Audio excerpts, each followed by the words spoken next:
लेके मोबाइल करिले ये समाई जब देखिल तोहरा रील के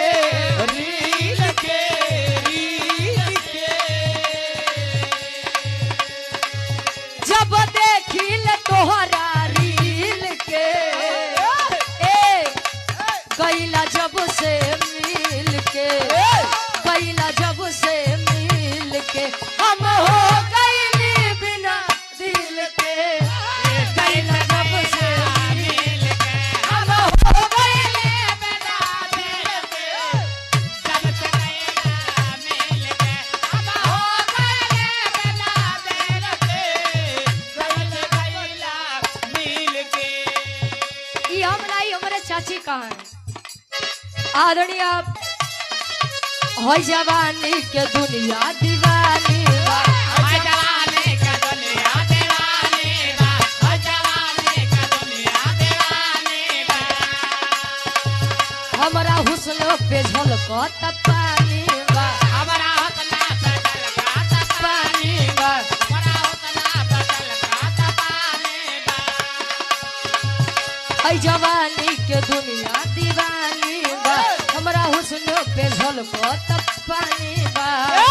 तब लइका कहे काहे मटक मटक चला तारू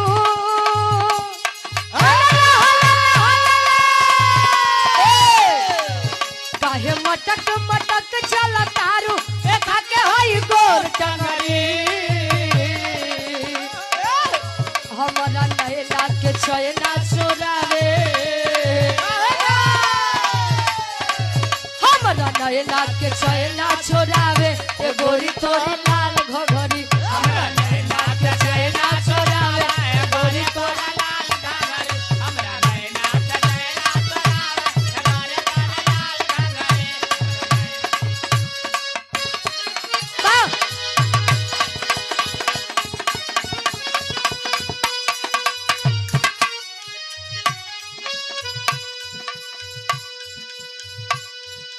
सौ में सीधी एक बात आया है सो जाएगा राजा रंग फकीर कोई विमान पे चढ़ चला कोई बंधा जा कोई विमान पे चढ़ चला कोई बंधा जा दुनिया की सच्चाई है जीवित इंसान कभी स्वर्ग जा नहीं सकता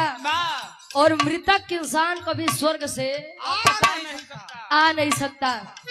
बड़ी ऊंची बात है आप लोग बाहर से सुना निर्गुणी भाव में एक तरफ हमारी तरफ से निर्गुणी